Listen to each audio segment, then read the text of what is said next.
Well, welcome to the 100th Monkey Radio with Tom and LFE. We are recording this tonight on April 13th of 2016. And right out of the gates, I want to give a big thank you to all you guys out there listening for supporting us for all these years that we've been doing this show. And as you all well know, we've changed the format quite a bit here recently. And we're no longer on a subscription basis. We've gone to a donation basis. And so I want to thank all of you past subscribers and even you subscribers who decided to keep your monthly subscription going and, flipping that over into a donation basis. And we just really appreciate that, helping to keep us floating and, paying the bills here and keeping the lights on here at the 100th Monkey. And just so much gratitude to you guys for everything that you've done and continue to do. So Good stuff. So we're about to dive into our first show on UFOs in a while. And this is going to be a series of shows we're doing. And to start the show off, I was just telling Tom a story about something that happened this past weekend. My stepson, he had a camp out, and we live out in the forest, and we don't have a huge view of the sky because of the tree canopy. But I was explaining to the kids, I was like, anytime you want to see something, you go out there with an open mind, and you ask, and you just keep an open mind, and you be patient, and you'll see something. And they're kind of scuffling and yada yada yada. So we start walking out, and I just have a small open spot where you get a small view of the sky. And within a minute, something comes flying over.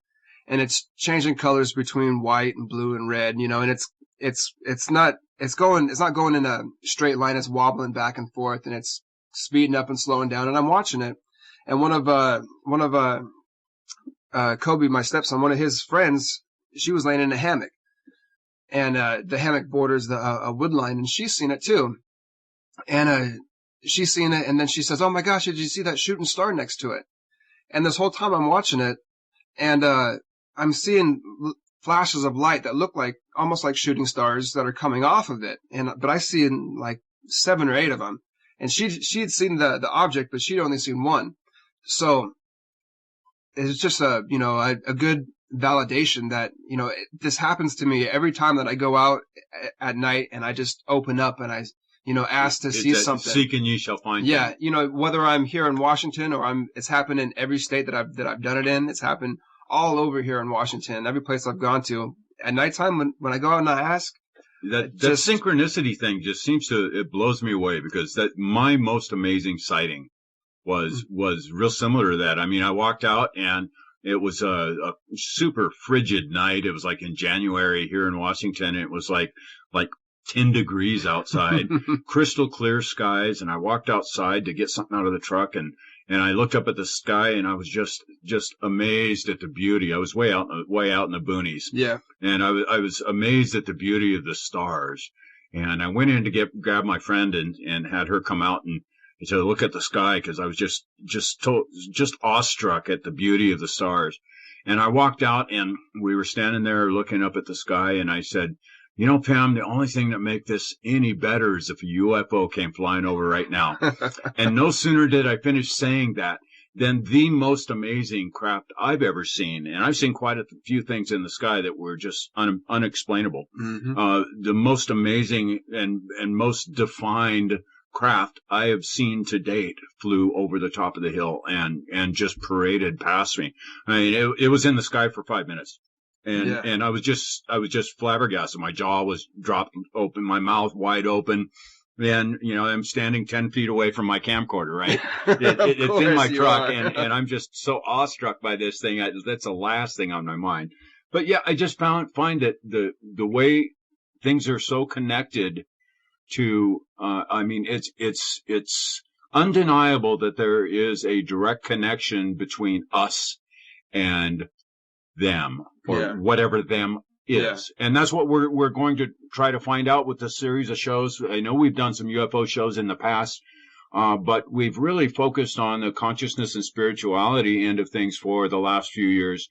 And our brothers from out there are playing a big part in our own development here. So we decided that we were gonna dig into this subject again and see if we can't put that piece of the puzzle in with all the consciousness and spirituality stuff that we've put together already for ourselves and for all of you listeners out there. And when we're trying to figure out exactly who it was that we were going to bring on the show. You guys know that we're really, really big on the integrity of our guests and who can put things out there the best for us and in a matter of fact and level-headed manner. And on the very top of my list was our guest tonight, which is Grant Cameron we have with us. And Grant's been into this field for quite a few years. I think he had his first sighting in 1975 up in Canada. And it just so since 1975 he's been looking into this field, and he's got just an amazing portfolio of research that he's done. He's written several books, and he's just out there on the circuit, and he's actually won some Researcher of the Year awards a couple of years, I think. I can't remember which congresses those were. Grant can fill us in on those, but we figured we start at the top and bring the best on for you guys to start out with, and we'll see what happens after that. So, welcome to the 100th Monkey Radio, Grant Cameron. Yay! Well, thank you, gentlemen. I really appreciate your kind words and your appreciation for what I'm doing, and hopefully I will add something. I think I have something to add to your guests, especially if you're into spirituality and consciousness. I'm actually giving the last lecture. I'm not doing too many lectures anymore, but I'm doing a lecture in June, and it's a UFO conference, and the lecture is the spiritual aspect of the UFO phenomena. And I'm sure a lot of people aren't going to be very happy with it, but that's what it's going to come down to. It's time we did something like this, and because people are basically, I think a lot of people they like the sightings part. It's kind of interesting, the movies, the things, and the theory. But when you come right down to it, it's basically all consciousness. It's basically you can watch stuff fly around the sky till the cows come home, and you're never ever going to learn anything. It's not until you actually, as I say, deal with the people who are interacting with the phenomena that you're going to find out who's here, what's their message for us, and why are they here. So it's extremely important. The consciousness aspect is the most important part of the mystery. And there's actually even a story that came out here. You may or may not know that in Canada there was a big story put out about the Canadian UFO survey, and it's all basically how many sightings there was in Canada last year, and all this kind of stuff. And basically it's good for in getting to people the idea that something's going on, but when it comes to actually explaining what's going on, it really doesn't explain anything. You can count how many green ones, how many red ones, how many fast ones, how many slow ones, and you're never going to learn anything. We learned that in 1947 that something was going on. And as I had my inspiration, as I was saying before the show started, I didn't come here because I chose to come here to the consciousness side, the spirituality side, that sort of stuff. I came because I was teleported. I had this very dramatic experience in 2012. I was the document guy, the guy that chased the president and the head scientist for the CIA and all these people around trying to find out what the government knew and what was the nuts and bolts of this thing. How does they fly? What kind of craft? Where are they from? All sorts of stuff. And suddenly, when I got this download experience, where suddenly I realized, like, wow, for 37 years I've been totally asleep. I mean, I gathered the material, but I was completely on the wrong track. And I suddenly, in an instant, and I don't know if you've ever talked to any people who've had downloads, these sort of spontaneous downloads. Actually, been there. I've done a book, and I've actually got, I think, better than 12 Nobel Prizes. That people think, we got this, great left brain, rational, analytical mind. And when you come down to, you start looking at this kind of stuff. I wrote a whole book on it. A lot of the stuff that we have, maybe all the stuff we have, didn't come from us figuring anything out. We got it from somewhere else. And I go through, like Einstein's theory of relativity came in a dream, the quantum idea of the atom, Bohr's idea of atom, the present understanding of how the atom works came in a dream. I go through all these, and it's amazing when you see this kind of stuff.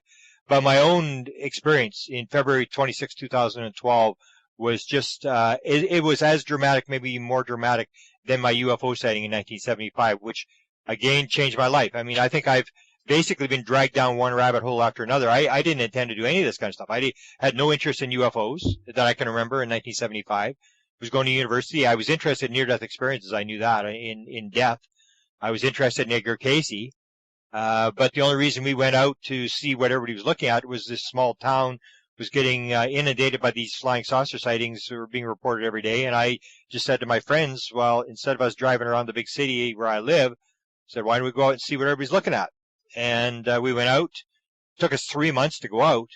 When I went out, this thing flew in front of the car. My life changed. And then in 2012, when the download experience, then I think I was basically given the answer. Because what happened in 75 was I went around, I interviewed everybody, and I'm actually have a proposal. Someone's giving me a proposal to publish a book right now. I couldn't get this book published that basically dealt with these people in 1975. This whole town had seen these things. Over half of the people in the town had seen it.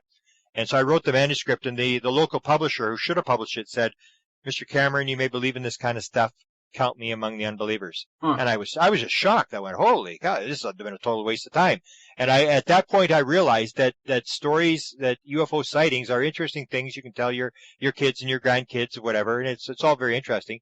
But it basically doesn't tell you anything, because I basically still did not know what it was I had seen. And I figured somebody had to know what that object was that I saw. And so I started on this trek to find out, first I went to the Canadian government, then I chased around the former president of Penn State University, had 14 honorary doctorate degrees, the co-developer of the homing torpedo, the chairman of the board of the most powerful think tank military think tank in the United States. And he told us some stuff. And he was actually one of the people, when the download came, one of the things he told us was this consciousness aspect. And that's what changed it all for me. What I figured, like, the president had to know, somebody had to have the answer. And when I got this download experience in 2012, I was completely satisfied. Now I know what's going on. This is the answer to this question I had in 1975. So that's basically the scenario of how I got where I am. And we're still not very popular with a lot of the UFO community. They still want to do the nuts and bolts, and they want to sort of appease the scientific community, which is very, rational, analytical, atheist. We're a biological robot in a meaningless universe type thing. Yeah. And so a lot of this UFO community is still playing that game, because it's like we're the Rodney Dangerfield of the sciences. It's like that's the last thing you want to be involved is to call yourself a UFO researcher, because you're just like you're a wacko case.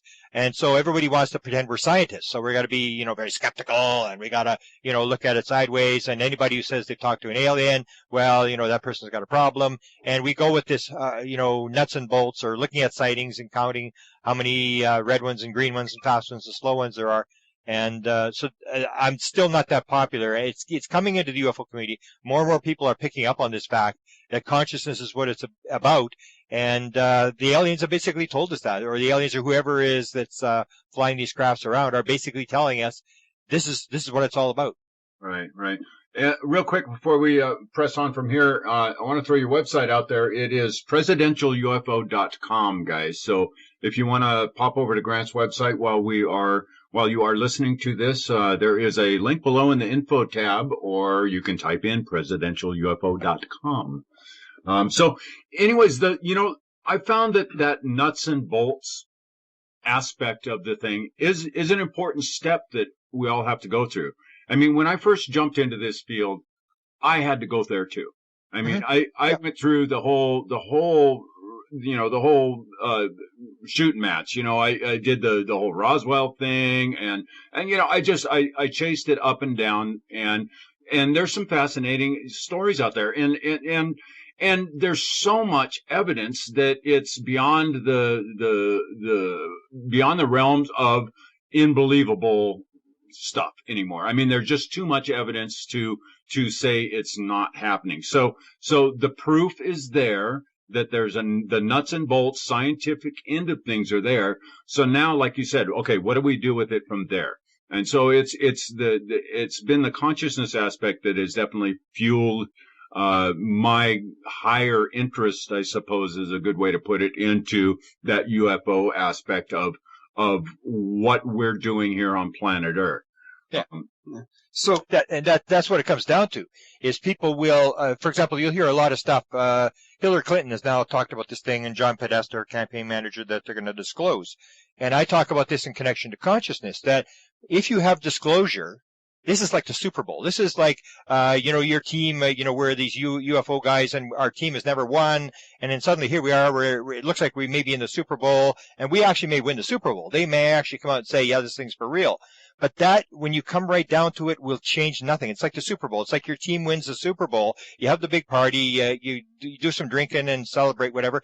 And on Monday morning, you get up, and nothing has changed. Right. You have to get up and you have to go to work, because basically what's happened is you're watching some event on the outside where people are externally motivated. What the question we have to ask is, what are you doing on this earth? What am I doing on this earth? What am I supposed to be doing, and where am I going? And that may be part of giving us an answer. But still, it's an exterior, a motivating thing that really has nothing to do with us. That we still have to answer our own questions, and that's what the consciousness thing gets into. Is, I say, if you get the nuts and bolts thing, all you need is one single case. And I've said this numerous lectures, and people just they look at you and nobody seems to comment on it. But if you have one single case that goes back before birth. It's like a UFO sighting or a report. And the one I always quote, because you're not going to believe me, I'm just, some guy from Canada, not a high name profile. So the case I use is the Moody Blues. And anybody who's in the UFO field or in paranormal stuff they know the Moody Blues. The Moody Blues sold 50 million albums. The Moody Blues was a big time band and very complex music, and, not just playing at the local bar. And they basically came forward and said that they had been abducted in 1967. And then Mike Pinder and the lead guitarist for the Moody Blues contacted Colin Andrews, who is a guy like me. It was Colin Andrews that got me on the consciousness aspect. And Colin Andrews is giving a lecture, and the Moody Blues come to Colin Andrews, and they say, we'd like to talk to you after the lecture. And Colin says, okay. So they go for dinner, and Colin said it was going back and forth between Pinder and the lead guitarist. They were telling this story about how they knew before they were born that they were in this sort of a ship. They were at this table. There was these elders there, and they were being told, you are going to be musicians. You are going to go into the world. You're going to put lyrics into the song to raise consciousness on the earth. And then the other guy says, tell them how we come back on the earth. So both these guys are telling it. And I say, all you need is one story that goes back before birth. And this is no longer a physical problem. It has nothing to do with physical. This has become a spiritual problem, and it has to do with where do we come from and where are we going? And it links into our own mission. So it's not so much the mission of disclosure, which is just one event that happens in our life. We still have to answer that spiritual question for ourselves, is where did we come from? What are we doing on this earth? Did we have a soul contract? Did we do something? Or is it just a random, meaningless universe and nothing really makes any sense, or doesn't really care what happens? So that's basically what it comes down to, is you have this very high number. There's a free survey. Edgar Mitchell was very interested in consciousness. Edgar Mitchell helped Ray Hernandez start a group called Free, in which they've interviewed, or they've done a poll of over 2,000 experiencers, and these are people who claim that have interacted with the phenomena, that they've been abducted, experiencers, they're contactees in this sort of manner. And when you start looking at the stats, and these are the stats I'm going to bring up in this spiritual lecture, when you start talking to the actual people who are involved, it goes from the idea that most people get, like these evil aliens are here and they're abducting people and probing people and stuff like that, to a situation where less like 9% of the people who are interviewed will say they believe it's an evil phenomena. Most of them say it's a very spiritual phenomena. It's a very enlightening phenomena. And then you start looking at these things, like 35% have had near-death experiences, 60-some% have had out-of-body experiences, 40% of experiencers claim to have healed somebody. And then you start looking at these spiritual aspects, and you start to realize that the more you look at the UFO phenomena, the less physical it becomes.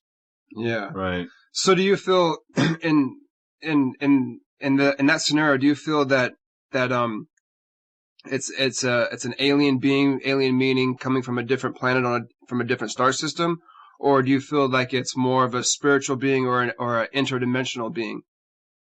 Where I would go with that, I'm not sure if you are familiar with Bashar, who's the alien channel? Yeah. Okay, the way he describes it, the way he describes most stuff is right. The way I understand it, the way he describes it is you have a consciousness, and then you have the higher self, which is the one that's all connected. Yeah. To source, whatever you want to call it.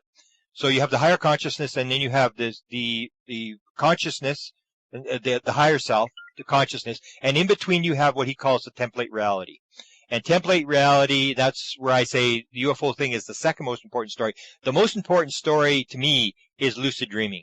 Lucid dreaming, if you understand how this works, if you look at the 40 years of research that was done at Stanford University by Stephen LaBerge, and this whole idea that, as Bashar says, when you go to sleep, you actually wake up. And when you wake up, you've actually gone to sleep. That is where reality actually takes place. Because people in lucid dreams will state it was more real than the real world. It was absolutely, and that you can change it. And most people, whether you get lucid dreaming or whether it's psychedelics, I did a chapter on psychedelics in my book. I do all these different things, and basically I say it's SSDD. It was this Stephen King talks about in his book. Same shit, different day. It's all the same stuff, and we've parsed it, and we say this is this, this is this. It's all the same stuff. It's basically being able to shut down your left brain, your left conscious ego mind, and then you enter into this template reality. Now, some people are better at it than others in getting into the template reality. You can have a channeler who's better than other channelers, but it's this template reality, and that's where the aliens live. And that's what Bashar says, that a lot of experiencers will talk to me and they'll say, okay, I've got these experiences, but I wasn't abducted. I just have dreams. And Bashar actually talks about that. He says, when you have these dreams, that's why we talk to you in dreams, because now you're in our world. And the world that they're in is this template reality, that they're able to shift into the physical world, but they're able to shift back. And some of the stuff I've brought up that shows you that this may be true is, for example, people will talk about, these evil aliens. They're here to steal our gold. And I say, steal our gold? I mean, come on. Right. I've never seen a story that I'm aware of an alien wearing jewelry. So the question is, why would they need our gold? If you take a look, they have really almost nothing physical about the alien at all. There's almost nobody ever sees them eat. Nobody has this thing about gold. If you're on the ship, there's no furniture, fancy furniture. It's very practical stuff that's built into the ship. You have situations where people will describe a ball, like an orb or a ball that comes into their room and then turns into an alien. So the question I ask is, so is it a ball of light, or is it an alien? Is it a flesh and blood alien? Does a ball of light sit down every morning and have bacon, eggs, toast, and coffee? You've got to look at it that they're able to transition from this sort of template reality or the spiritual aspect where they're able to move around in there and move into the physical world. Because what I've pointed out that a lot of people don't realize is people will think, well, the aliens are here and they scare people and they're trying to test our emotions because they don't have any emotions, and they're trying to figure out how emotions work, and they've lost the emotions from their civilization, whatever. And I say, no. One stat in these free survey of 2,500 people, there's 40% of all experiences, stunning statistic, and this comes to my download experience. 40%, or just what less than 40% of all experiencers will claim at some point during the experience they knew the answer to everything in the universe. Mm-hmm. And so I say, whoa, man, how do you know that? I mean, it's like, how about there may be some corner of the universe where number 6 and 7 they didn't show you. And they'll say exactly what I said. When I had my download experience, people say, well, how do you know it was real? Because it comes with absolute certainty. A download comes with absolute certainty. You don't have to check this. It was the most dramatic part of the whole thing. It was absolute certainty. So I would say the same thing they would say. I would say, well, I really don't know, but I just know. I can't explain it, but I just know it was everything. And so you have this situation where the experiencer is in the experience. They know the answer to everything in the universe, and as the experience ends, they pull this back, and all they remember is, at one point, I knew the answer to everything.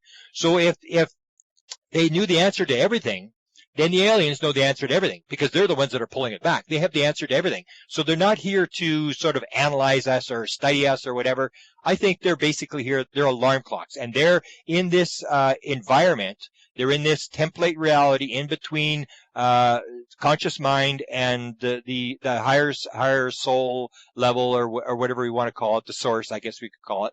and they can operate in this reality. And what they're trying to do is they're trying to teach us to operate in this reality, and they're trying to warn us about how the physical world has gotten us off on a tangent, and this sort of ecological disaster that we're sort of taking place here. And the one message that they have in this free survey, that 51% of all experiencers will say that they were talked to by the aliens about oneness and love. And if you go to any of the spiritual higher, the higher teachings, spiritual teachings, they'll talk about oneness. And that, I say, is the number one message that the aliens have, is this oneness idea, the idea that everything's connected, everything is there is no time, there is no space, there's no physical world.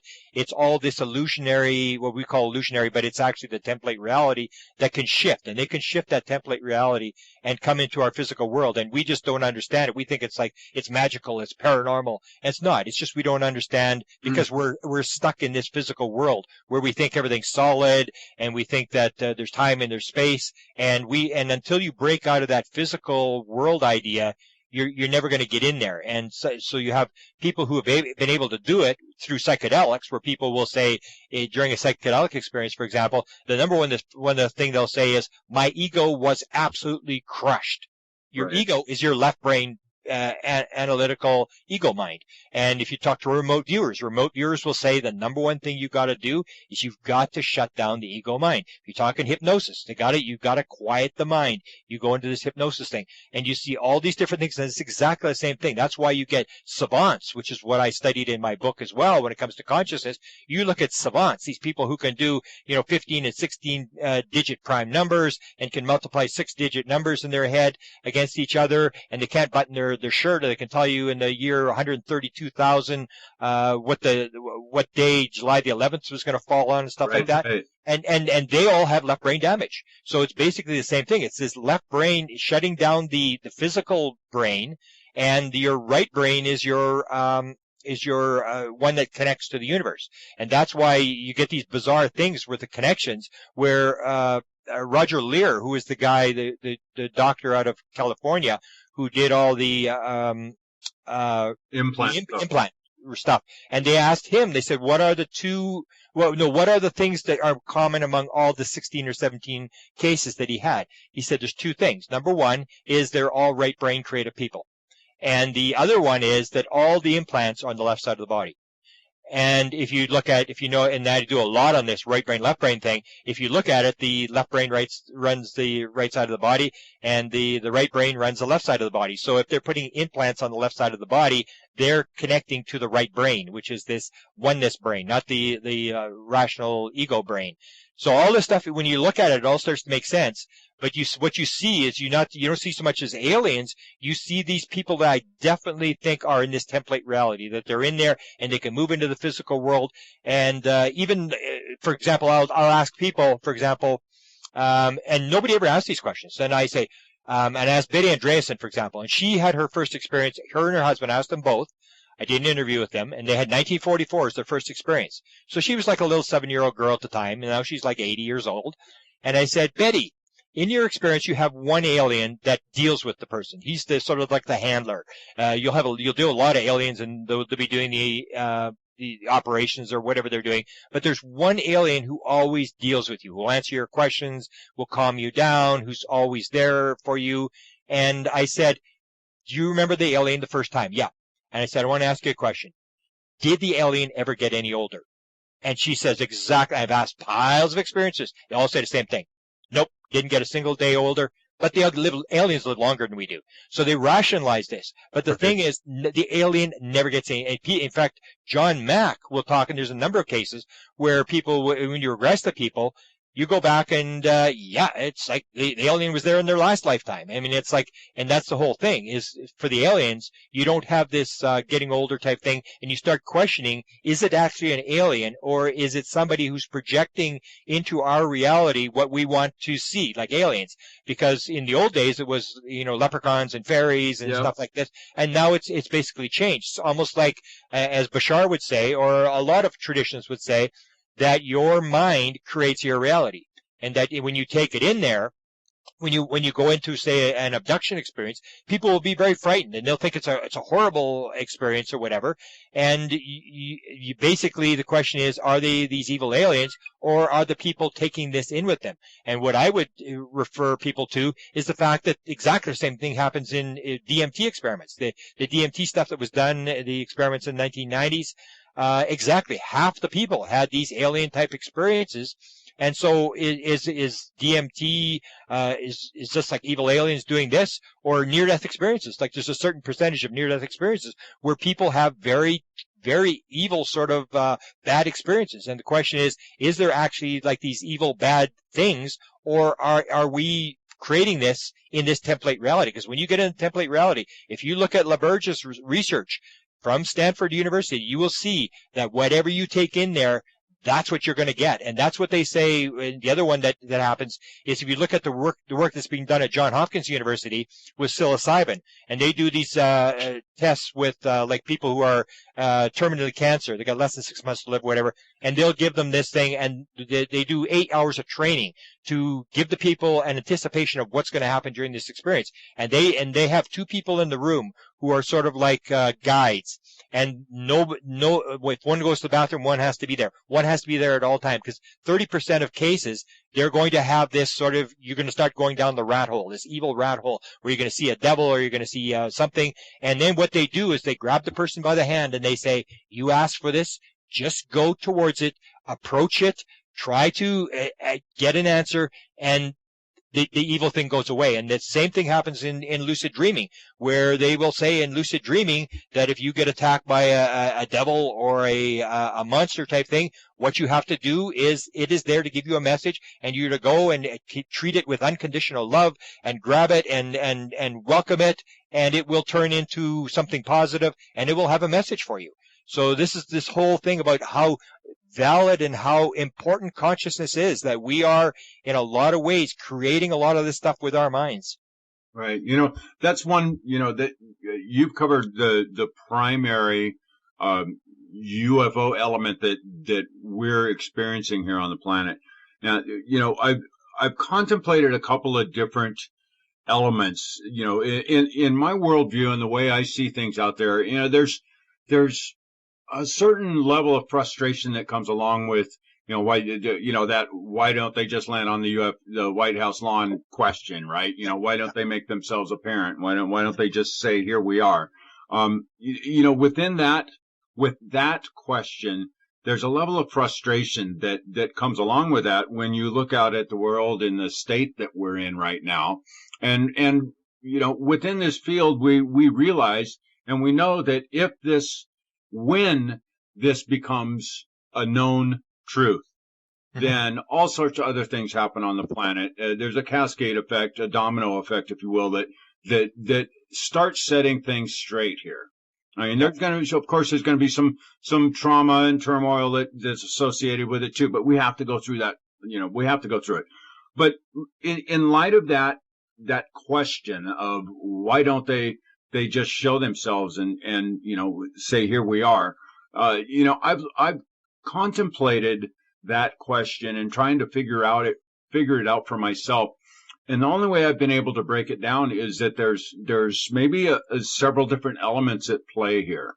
And we look at, we primarily focus on the craft flying out in the sky, and that's outside of the actual conscious element to a certain extent. When we look out at the craft flying around in the sky, I think that there's been some physical ships that have. Well, we've got Roswell, that's a huge evidential case. There's tons of different evidential cases that left trace elements, trace evidence that's undeniable out there. So there's been something that's physical that's come here that has left some artifacts that we've, by all accounts, we've back engineered, we've used to help develop our own technology, our own, breakaway civilization, possibly. Have we taken this into the black projects and created an ability for humanity to travel the stars, to be able to travel our solar system, at the very least? And then what about the cultures that have been here before our current civilizations? The Atlanteans, the pre-flood cultures that developed here on the planet. And again, there's tons of evidence that that's the truth, that we have developed high levels of technology in our past prior to our current civilizations. Now, if we were coming, a mind exercise here, let's say we know that we're getting ready for a planet-wide one of those what do they call them, ELE, right? Extinction level event, where the surface of the planet is going to get wiped out somehow or another. There's going to be a ton of damage here physically on the planet. Well, our culture at that time was developed far enough to have that space travel ability. Maybe an alien crashed back then and we back engineered it, or we developed it ourselves, the ability to travel the solar system. So let's say we have this certain level of technology, enough to be able to avoid the trauma that's coming to the planet. So we've got a certain breakaway civilization already, or the lifeboat of humanity that decides, well, we're going to go and we will set ourselves up until things settle back down on the planet. Maybe there's some truth to the hollow earth theories, and that there's actually we've created a civilization within the planet. Maybe it was Mars that we found our haven at. So there's that element that's a possibility. And then right now within our own technology and our own culture, there's the potential that we do have the shadow projects that have gone on, the black shadow projects that have gone on, and we've created our own craft and our own ability to fly through the skies. And a lot of the things that we're seeing out there are, U.S. government or U.S. Air Force or Navy or whatever, or World Air Force or whatever, however that's developed here. And I feel very strongly that we have our own craft that are able to do much more than is publicized. And then there's the other element, which is the possibility that we do have people coming here in craft from either other planets within our own solar system or other solar systems within our galaxy. And if that is the case, maybe those are the ones that we are connecting with and we're communicating with on a certain level. And these shadow governments or the embedded ancient culture that's here says, no, we don't want any interference here. So they don't allow any of that outside influence to come in and give up the game. Because, humanity here on the planet, we're screaming for help. I mean, there's people that are, every moment of every day, there's somebody that's in prayer or meditation or communion with aliens, with extraterrestrials in some form or fashion, saying, we need your help. We want you to come here and help us. Show us how to fix planet Earth. Show us how to clean up this mess that we've made. Bring us some free energy, some 0-point energy that we're able to get rid of the fossil fuels. Something along those. Help us, help. And there's, the only answer I could come up with is that there's another element here that's saying, no. You guys can't come in here and mess up the game that we've got going on. And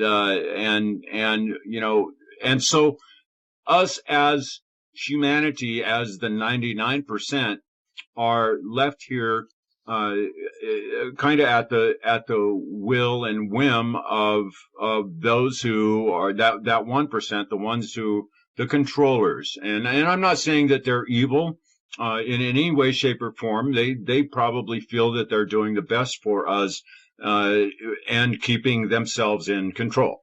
So anyways, I got kind of rambled off there for a moment, but I'm just curious on what you feel about the different elements or different factions of what we are experiencing, or we are calling and grouping all into one category, and the possibility of these different factions that are out there that we're actually witnessing.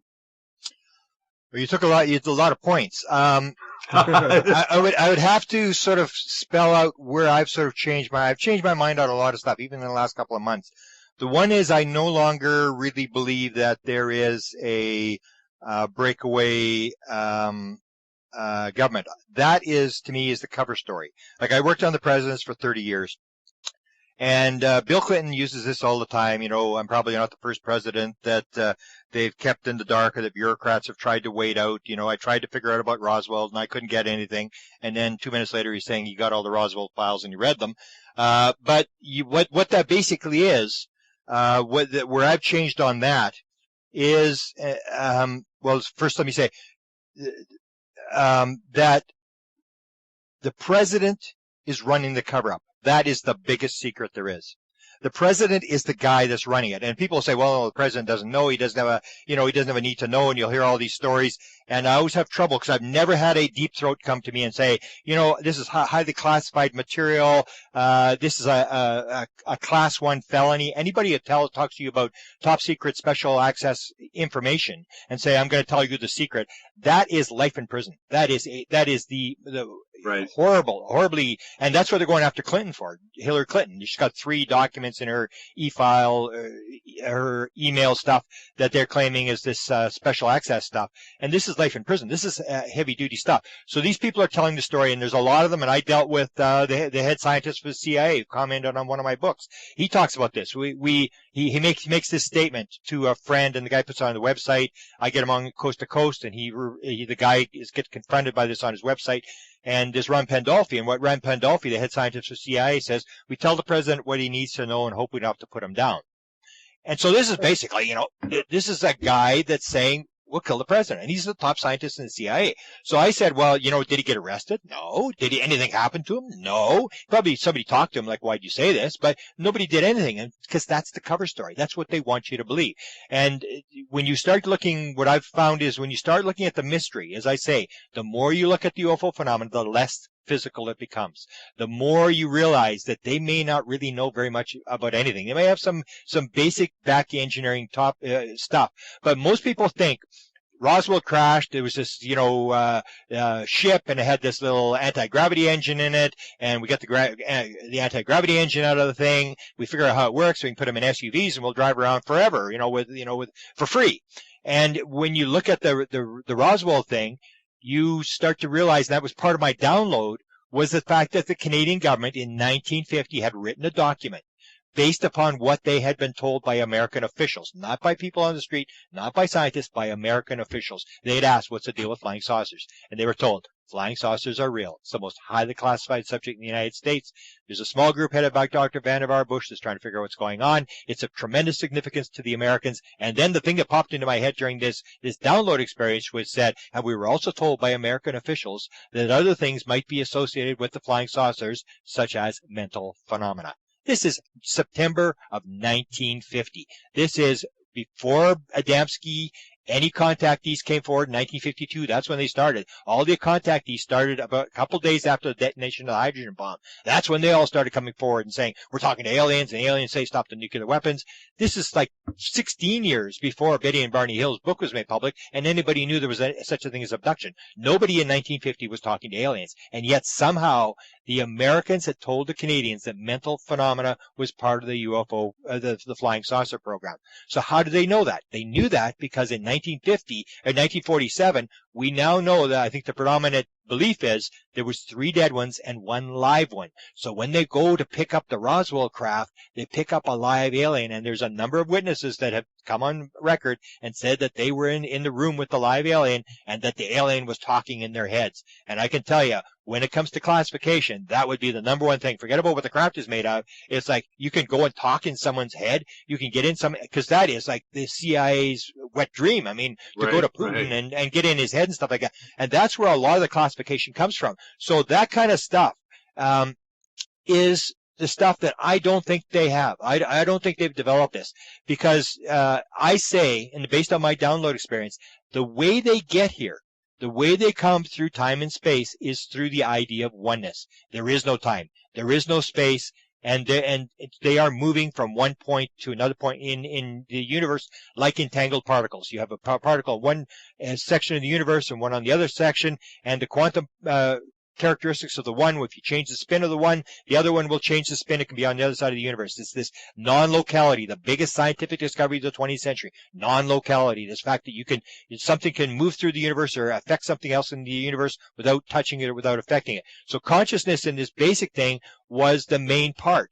And this was my download. First was this document, 1950 document, that the Canadians knew right at the beginning that consciousness was part of this whole deal. And it had to be because of Roswell. So they were working on this. So the Americans knew this. They were working on it. And then when we were talking to Dr. Eric Walker, and Walker, because it was classified, he kept walking around, I don't talk about this and all this sort of stuff. And we kept asking him questions, and he'd play games and send us stupid stuff and stuff like that. But he never really told us. But in one interview, and this is 1991, and I was thinking just the other day, this is 25 years ago he told us this. One guy's asking about the control group. This idea that there's a control group that I believe is controlled by the president.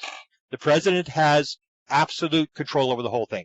The president does not have a security clearance. No matter how many people are going to come and tell you they got a security clearance 15 levels above the president, they're full of it. The president does not have a security clearance. He's the guy that created the security clearances.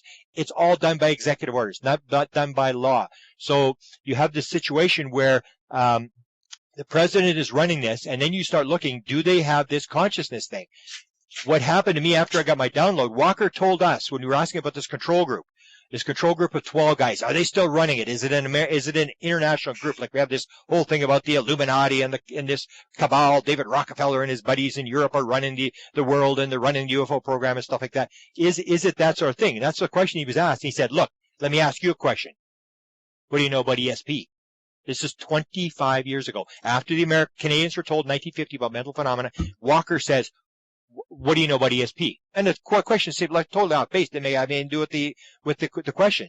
So the guy in Great Britain who was interviewing really didn't have an answer. So Walker answers his own question. He said, look, unless you understand about ESP and how it works, you will not be taken in. And he's talking about the control group. You will not be taken into the control group unless you understand about ESP. Very few people understand it. That was it. He never said it. And it was in 2012 when I got this download, and suddenly it came into my head. I went, oh, that's what Walker was talking about. He was talking about this consciousness thing, that it's the basics of his consciousness. And then the third thing, if you look at, you're talking about the back engineering crafts at Area 51, and they back engineer this stuff, and they have some of this. And Ben Rich, who ran Lockheed Skunk Works, this is always the rumored company that runs the back engineering of flying saucers, is giving a lecture.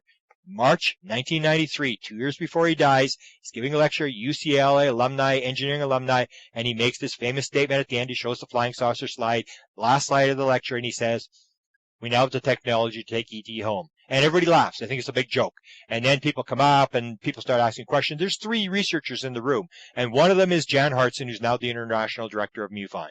And Jan Hartson had, as I put in one of my books, most people don't know, Jan Hartson had this very dramatic close encounter when he was 9 years old with his brother, and they were missing an hour and a half time. At 9 years old, this was 30 feet away from them or 15 feet away from them in the backyard. And he becomes obsessed with flying saucers. He becomes obsessed about propulsion. He becomes an electrical engineer to try to figure out how UFOs are operated.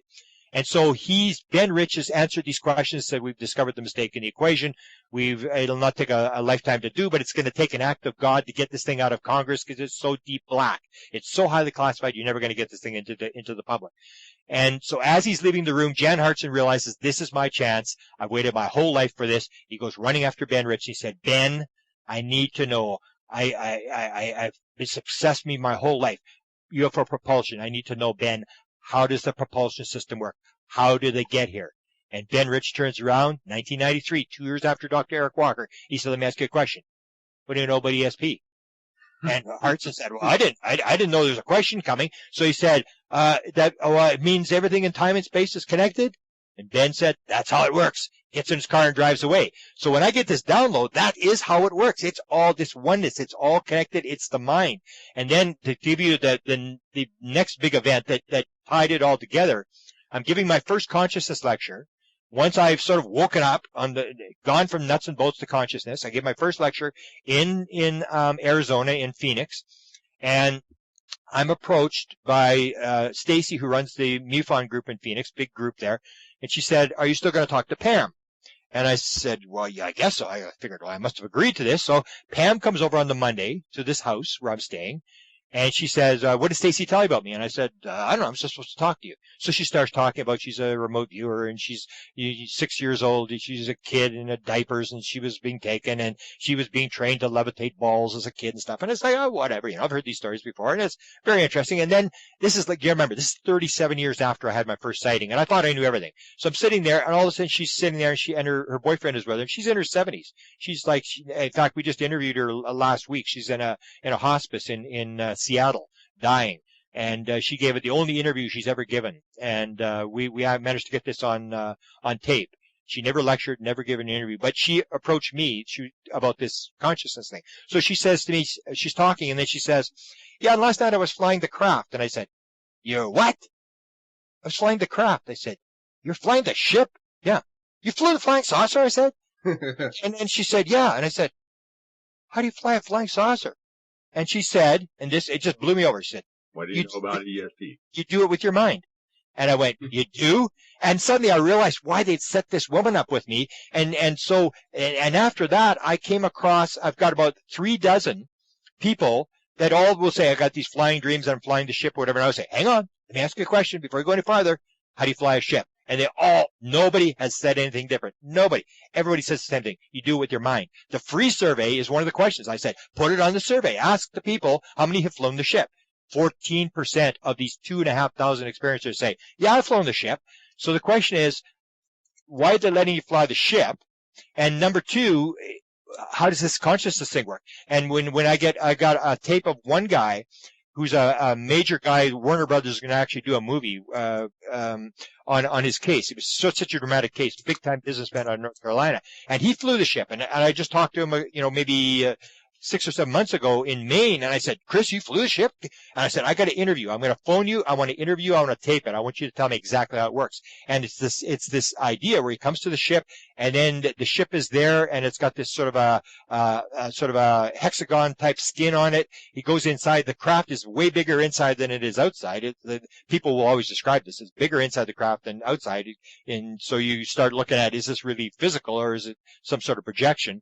And he describes how this works and how he puts his hand on this beehive type thing, and then everything starts changing, and you have these hexagons start to spin inside the wall, and the craft starts to move, and it gets bigger, and then suddenly it opens up, and there's this glass. I do not think U.S. military has any of this kind of stuff. I think that's why if you listen to experiencers, a lot of them will talk about these MILAB experiences, that they will be abducted. They will be re-abducted. They get taken by the aliens, and then somehow the military, the black ops people, know that they've been taken, and a day later or 2 days later, they get grabbed and they get drugged and they get taken to an underground facility. And they can all say it's an underground facility because it has fluorescent lights. It wasn't a ship.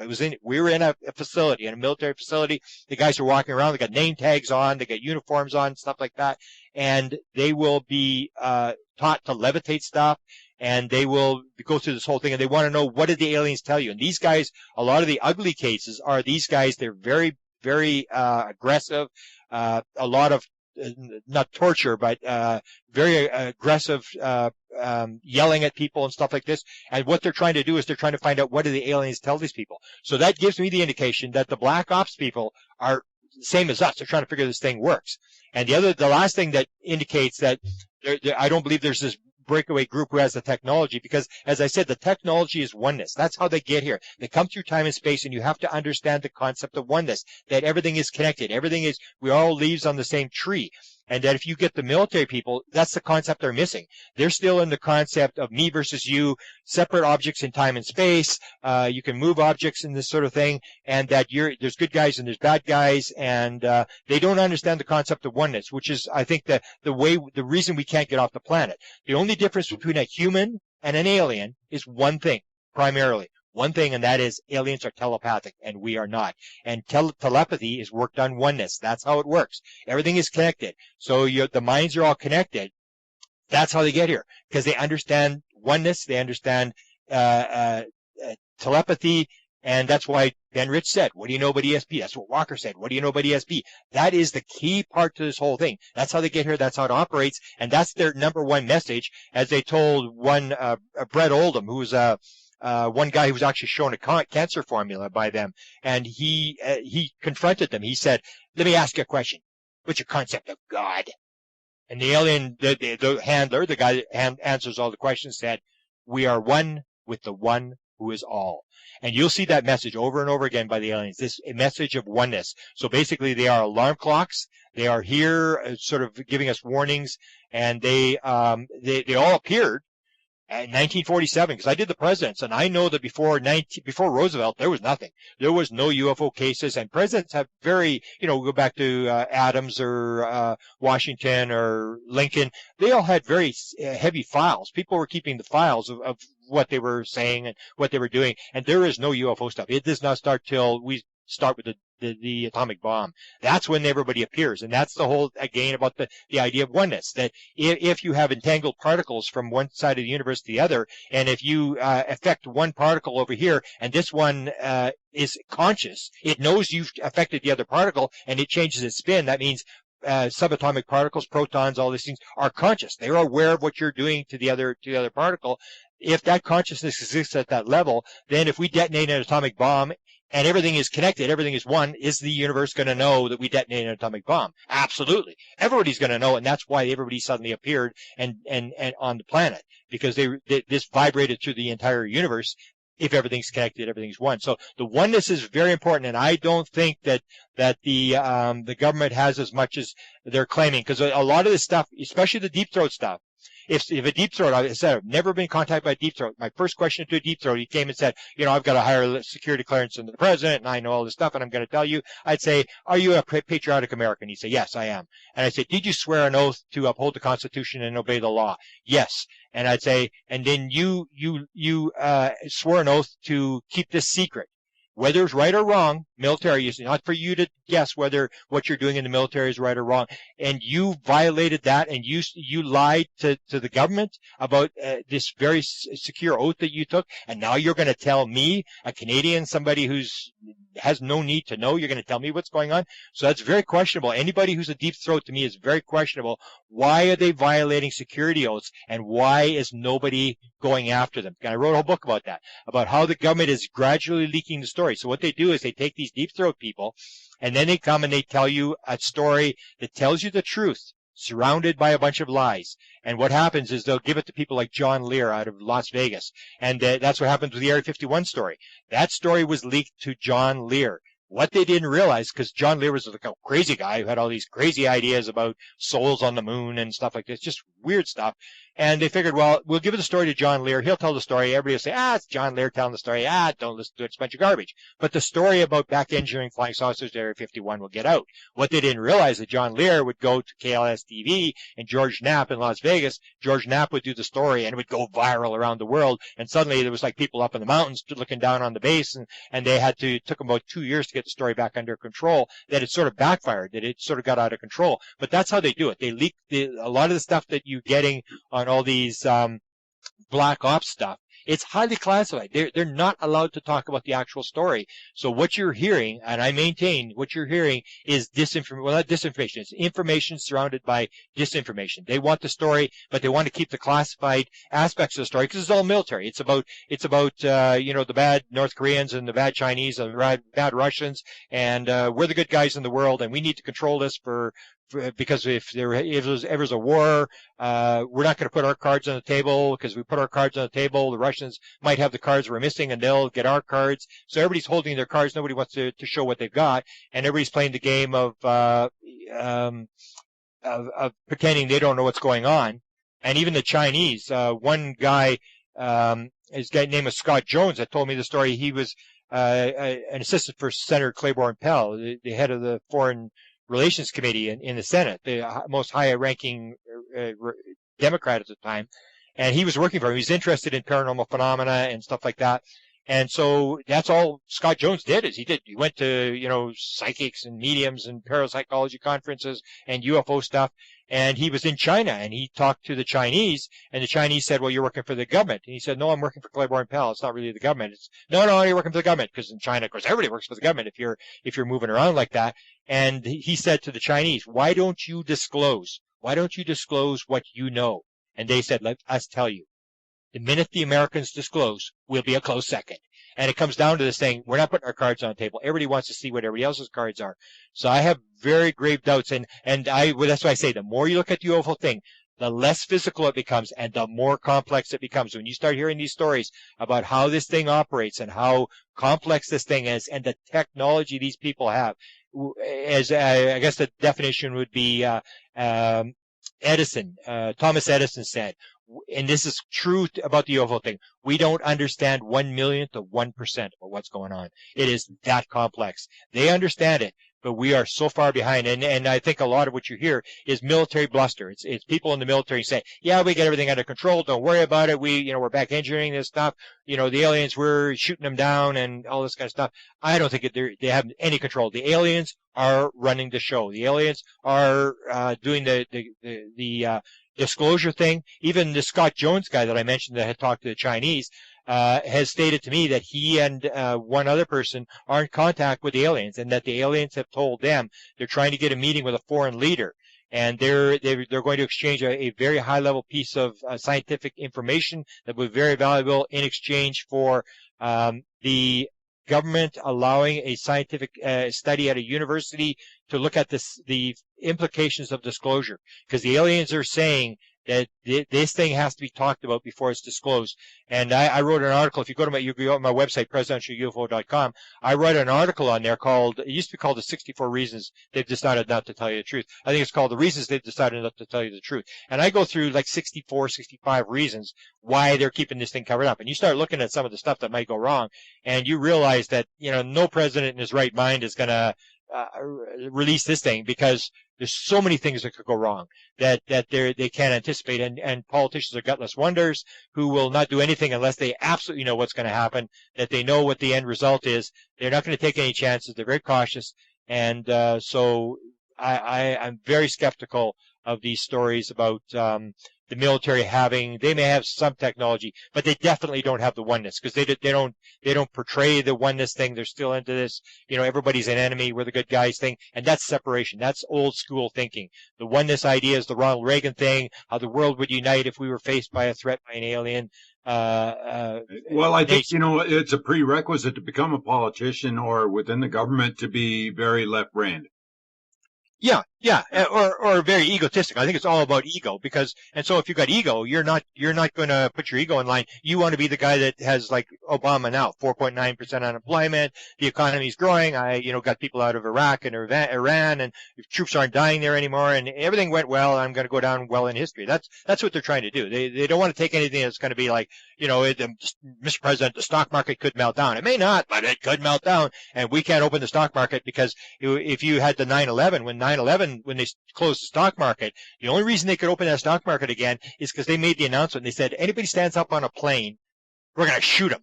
And everyone, oh, okay, they got it under control. But what are you going to say if the alien thing goes? And suddenly the stock market starts melting down. What's the government going to say to calm people down? They don't know what's going on. They have no control over anything. So they can't really say, well, we're going to do this to correct it. It basically, you could have a situation with the stock market. You can't open the stock market. Right. Well, we had Scott Jones on the show. About 5 years ago, I think now. Yeah. Yeah. He's a very interesting guy. I mean, he's been in the middle of it, and he's a very spiritual guy. He does a lot of stuff he doesn't really talk about, stuff that he understands how it all goes together. Right. And I've sort of watched him very carefully because of his association with the briefing President Clinton's science advisor. And he even made a statement during some of the letters that I recovered from the library, was that he basically said to the president, basically thought the president knew. What do you know, Mr. President? When did you know it? Have you told Congress? Don't try to go it alone. This is a very important subject, indicating that the president knows. And the story that you'll always hear is, the president doesn't know. He's just a puppet. And there's some deep, dark force that's running the show. And the president's just, believe me, the president's running the show. Because if you're dealing with, you're dealing with aliens, you're dealing with foreign power. And constitutionally, I mean, I'm coming from Canada. You people in the United States, you're like wacko about Constitution. You know, First Amendment, right to free speech. Second Amendment, right to carry arms. Fourth Amendment, search and seizure. And, you know, everybody knows the Constitution. And so it's big on the Constitution. The president is the head of state. The only person that can negotiate with a foreign power or deal with a foreign power is the head of state. You can't have a GS-13 negotiating with the Russians or the Chinese or the aliens. You have all the secrecy is executive order. Look it up. Top secret. That's where it came from. It was President Truman. The first one was secret and confidential. Was started by Roosevelt. National security, keeping it classified. That was Eisenhower. All the security for the contractors. Everybody says, "Well, contractors are running." That was an executive order. It was controlled by Bill Clinton. So the president runs all the secrecy. He's the one that hands out the oaths as to what levels there are and who gets security clearance and stuff like that.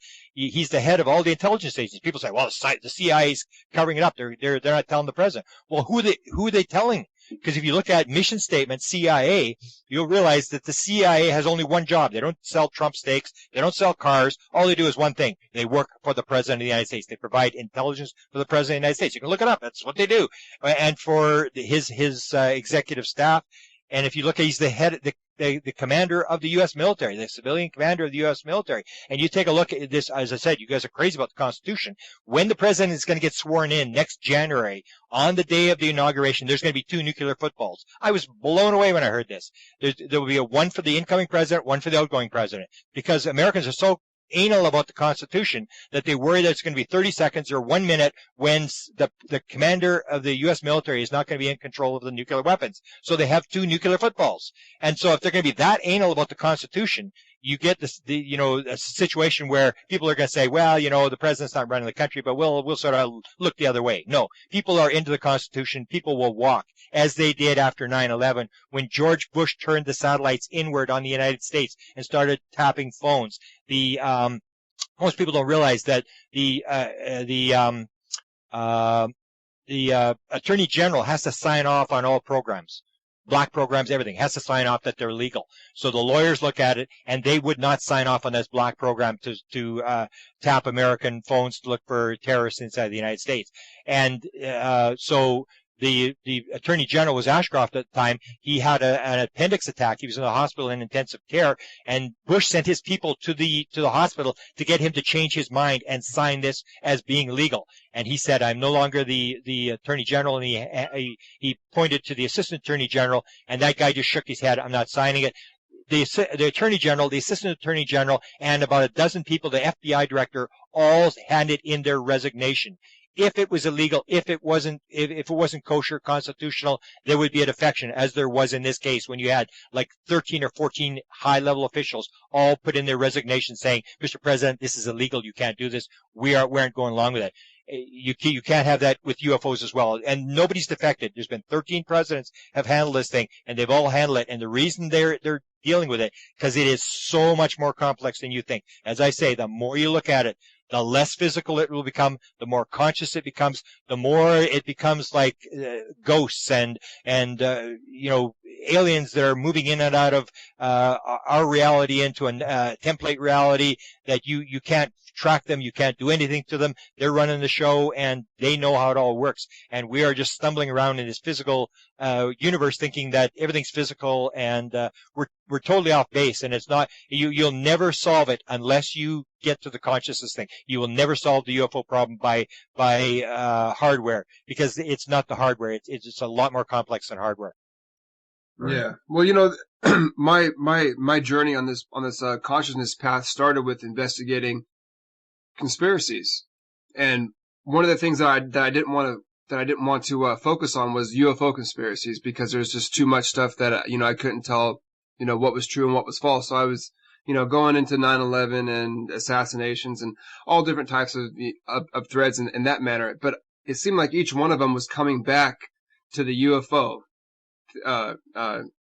conspiracy, so to speak. And so, finally after a while, I started going down the UFO conspiracy and started doing research into that.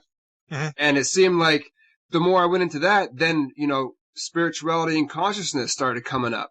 And I couldn't go into it. I couldn't go too deep into the UFO conspiracy without, finding more and more threads that deal with spirituality and consciousness. So I got started on the spirituality and consciousness side.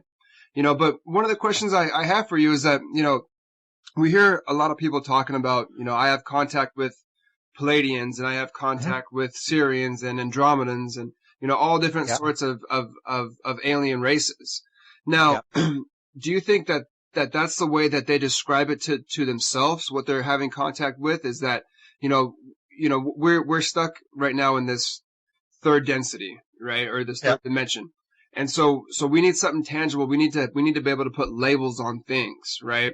So when they have contact with these, extra dimensional or interdimensional, with these consciousness entities, is it just these consciousness entities telling them, oh, well, yeah, we come from Pallades, just so it gives you something to label it by, something to something more tangible.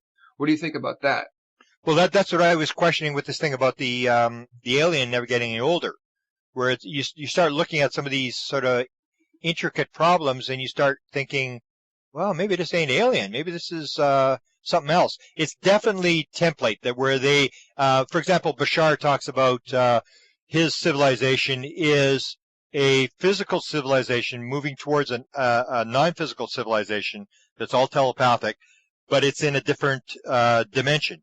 And when you get him talking about, this idea that you're creating your reality like a movie projector screen, where it's billions of frames a second, and you're moving through these realities all the time. That it's just your mind doing all this.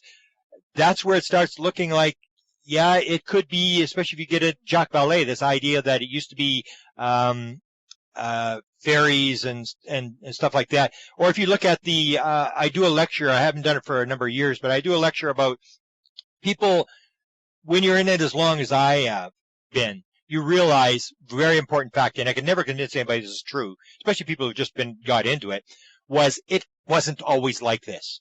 It is changing. It is actually evolving. This is a phenomenon that's evolving. If you look at 1897, I say, okay, 1897, 1895, in the western United States, you had all these flying ships going on. It was in all the newspapers, and there was being reported, and one supposedly crashed in Texas and had this being on it, and they buried it in this graveyard and all this sort of stuff. But there was a lot of sightings. And what were the sightings? They were like wooden ships with propellers on them, guys hanging down off ropes and stuff, 1897. So you're going like, what about this? And then you go to when the thing all starts, when we start the atomic bomb, we have these Foo Fighter sightings during World War II. These balls of light off the edges of planes. And my father was with the Royal Canadian Air Force here in Canada, and his boss had one of these things, described one of these things. And 1945, it goes away. And I said, when was the last time I had a Foo Fighter sighting? Like 1945? Where'd the Foo Fighters go? I mean, you had that. And then you have the green fireballs in around all the nuclear, where they were building the atomic bombs in the southwest. And these things go from 1947 to 1950, and then they go away. And then suddenly you get the contactees appear. You have the flying saucers, and then you have the contactees. And now the vast majority of sightings are not flying saucers, they're triangles. And you have a situation now where you have people with these alien languages, which I'm guarantee I'll tell people there's no way 10 years ago I ever heard anybody say, oh yeah, we're speaking an alien language. And they can rattle off this alien language, Anunnaki language, or some of these languages. One guy in my group speaks 7 languages. And I'm going like, there's no way this was going on before. Abductions only started like Betty and Barney Hill. Before 1966, nobody knew anything about grays. In fact, when Betty and Barney Hill reported their sighting, Nightcap told them to get lost. Kehoe, who was the main guy for UFOs, said aliens do not abduct people off roads. This is absolute insanity. And they had to take her to another woman to try to calm her down and explain to her what was going on. They didn't want anything to do with her. So you have that cattle mutilation started in 1967, and you're talking about these trace cases. You say, okay, they leave traces, they put stuff on the ground, they have these tripod marks, and they burn out the grass and stuff like that. Let me guarantee you, there has not been one for 15 years. There was 4,000 of them, yes, started in the 1950s. Through 60s, 70s, 80s, some in the 90s, a little bit into the 2000s. Hasn't been happened any. There has been not. It's stopped. So where'd the ground traces go? And I say it's basically you've got the atomic. They've done it on 1,000 planets before. You send in the wooden ships with the propellers. Then we're going to send in the Foo Fighters. And then after the Foo Fighters, we'll send in the green fireball things. And it's a thing that's changing. You have the crop circles did not start till 1976. And if you heard the story of how it started with the people with Colin Andrews, how this thing started, you can tell this was absolutely planned. It was warned they were going to do this, and it starts. And now the crop circles have sort of faded out. The cattle mutilations. I'm very good friends with Linda Howe, and I said, Linda, the cattle mutilations have stopped. She said, oh no, there's thousands of them in Argentina. I said, in the United States, basically. They were in 1975 when I had my sighting. There was so many cattle mutilations in the southwest of the United States. Farmers were walking around with shotguns and shooting at anything that moved in the sky. They were terrified. These things were all over the place. And so it's almost like they're turning the pages of a book. And we're watching them turn the pages of a book. So when you ask about, are they coming from the Pleiades or something like, in the 1950s, they were talking about coming from Mars, Venus, Uranus, all these different, or the moon or stuff like that. And now they've moved it. So they're coming from these things. But again, when you get into this thing, you're thinking of physical planet, physical star system over there, physical flying saucers coming here, and I think it's going to be much more that they're in this template reality of multi-dimension. They're not really living in a physical dimension. They're living in their ships, and they're moving around through time and space and appearing to us in this third dimension, because that's how they have to talk to us. They have to come into the third dimension, but they can easily move back out of the third dimension and go back into this template reality. Yeah, and that's something that I've noticed too, is that, in looking at pictures from the 50s and 60s of these UFOs, and then comparing them to the physical UFOs I've seen with my own eyes, I mean, it's like we made a comparison on our last show. It's like looking at a 1957 Chevy and then looking at a brand new Chevy today. I mean, Exactly. These pictures that I've seen from the 50s and 60s are completely different than the things I've personally seen. Yeah, and that's another part is what the ships look like is, and I describe this in lectures, which people don't really think about. I say, why do UFOs have lights on them? I mean, we don't have lights on our planes. I mean, we have the navigation lights, but we don't have any lights on the planes. And if you look at John Lennon, and I'm sure John Lennon was abducted, and we've dealt with May Pang, who was there with him on the balcony in New York in 1974 when he had this sighting. He describes this craft that's about 25 feet across, and it's got big, huge marquee light bulbs like on the old movie theaters. These big, huge light bulbs. And I say to people, do you really think they need these big light bulbs to travel through time and space?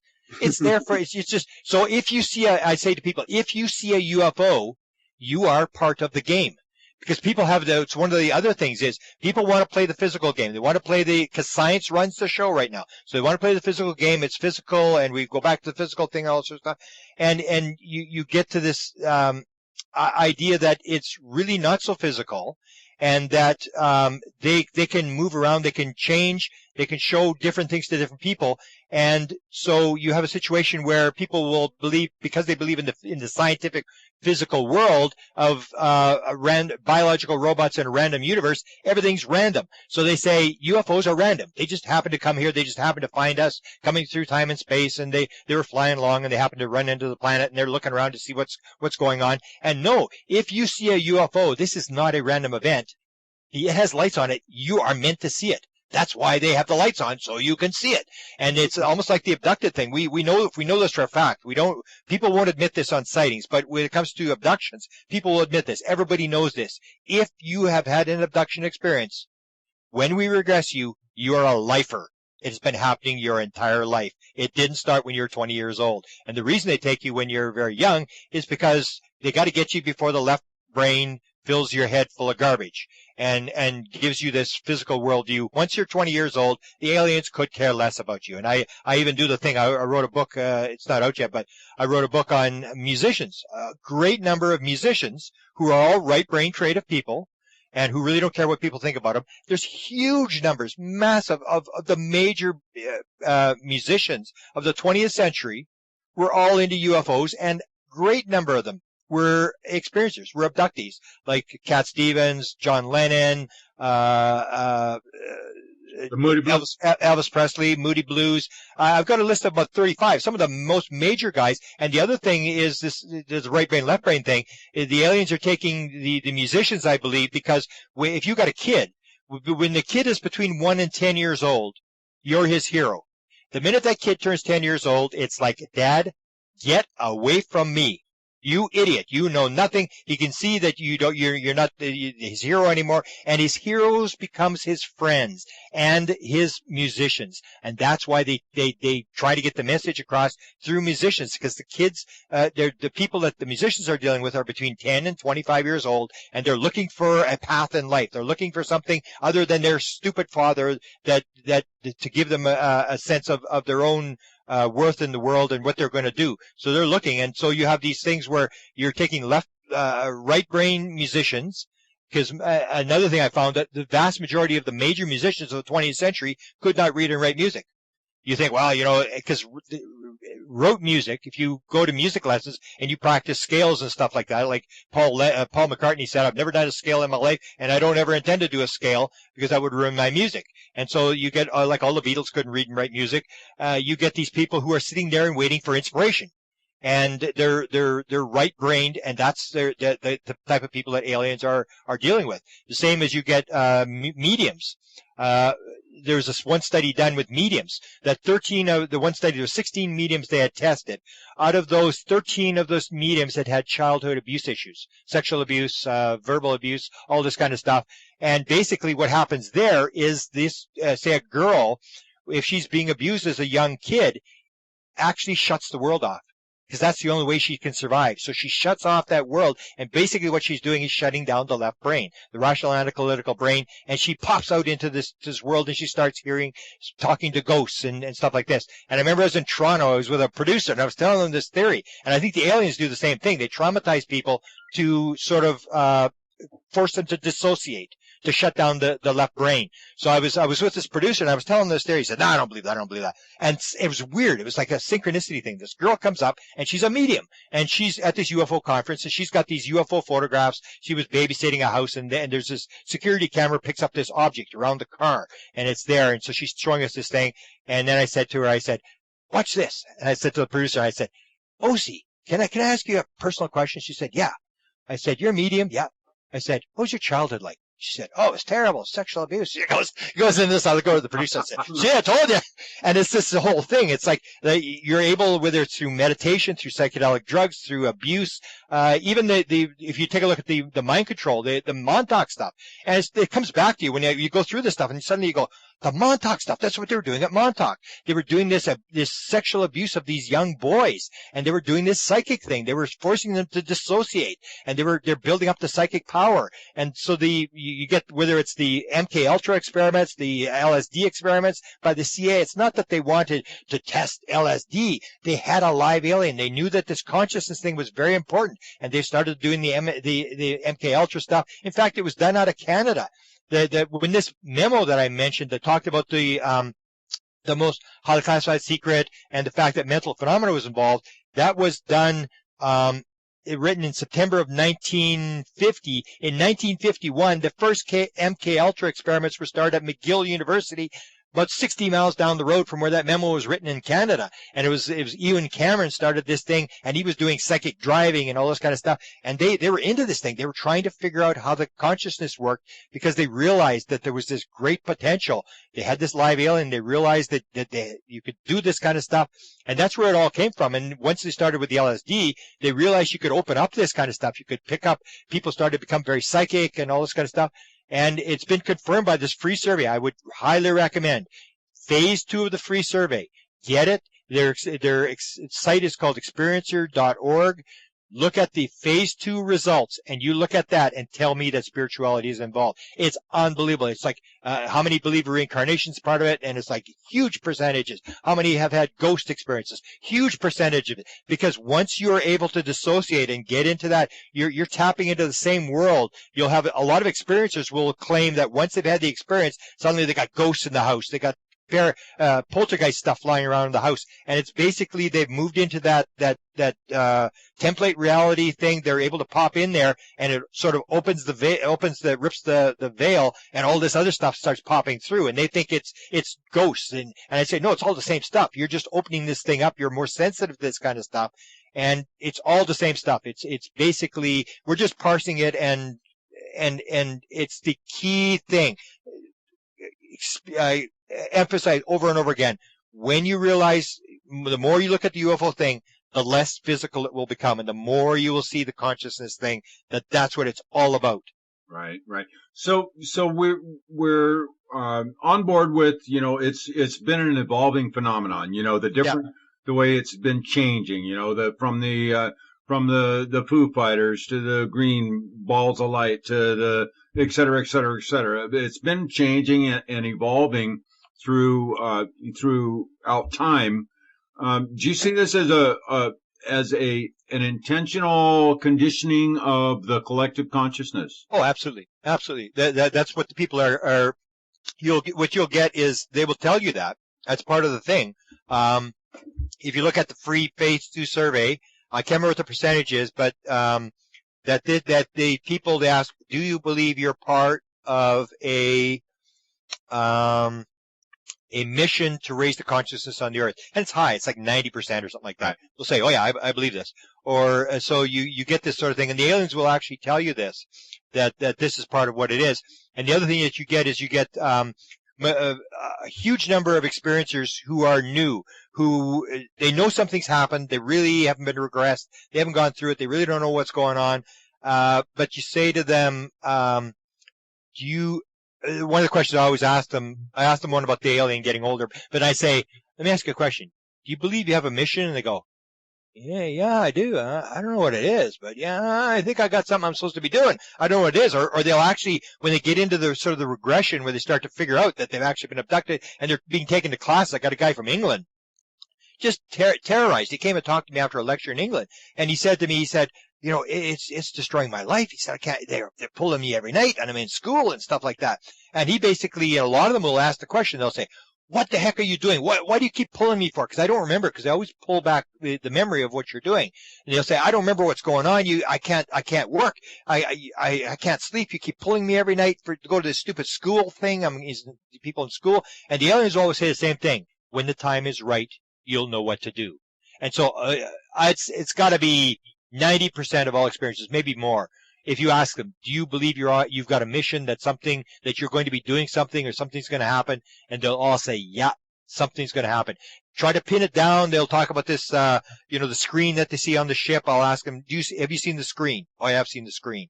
And everybody knows what the screen is. The screen, they show you the screen.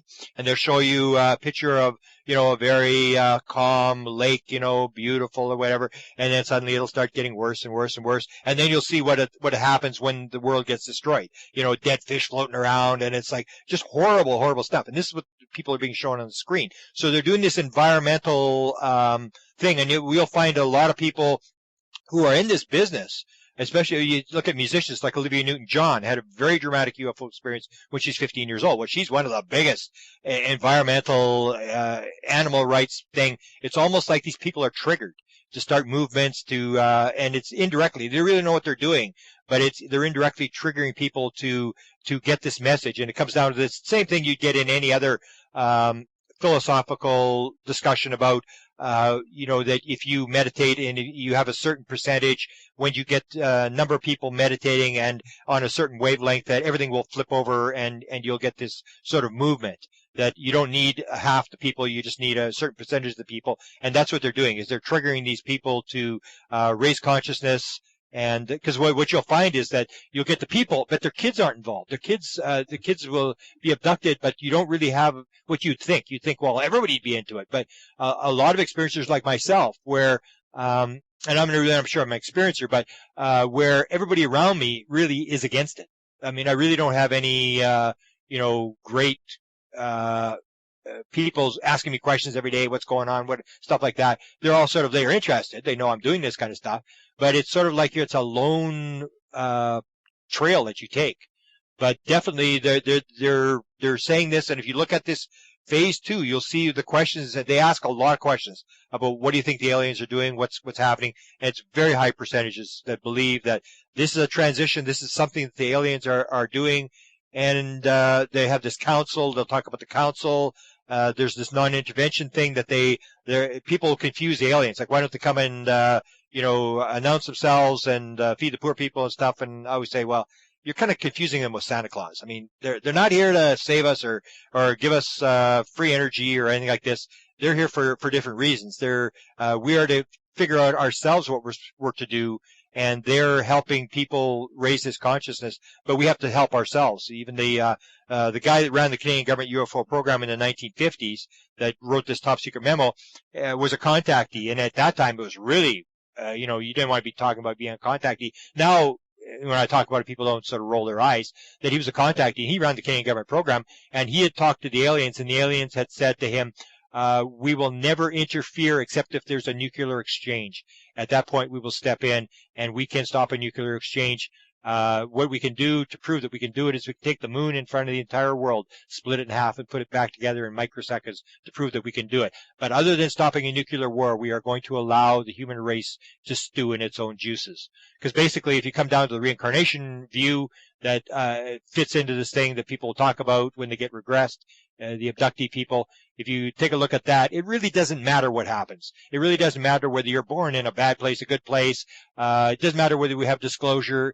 None of that matters. All that matters is you are here for a reason. What the hell are you here for? What are you supposed to do? What lessons are you here to learn? And it's all individual. It's you and me trying to figure out what we're supposed to do the best we can. And that instead of this externally motivated thing that if there's disclosure, well then, the sun's going to come out and, everybody's going to have, free energy and it's going to be roses and stuff. And I say, be careful what you think. I mean, we talk already about the Chinese and their economy, and it's growing at 9%, and they're using up all the world's resources, and they're selling cheap goods, and this is terrible. They're going to use up all the resources. Can you imagine giving the Chinese free energy? They got $2 wages, and then give them free energy and have their economy growing at like 20 or 25%. You think we're using up the world's resources right now? Wait until we have free energy, because it's much more complex than just free energy. It's all these other things that the aliens are showing on the screen that says, you're basically destroying the world here. And these are the options you have. You have all these different options, and you can choose what you want, but it's your choice to make. They're not going to sit there and do it for us, because if we destroy the world, I even tell people, so what? We destroy the world, you go on another planet, you get reborn, and you'll learn your lessons there. It doesn't matter. You have your lessons to learn, whether it's here, there, no matter whether your life is good or bad. You have things that you have to learn. Right.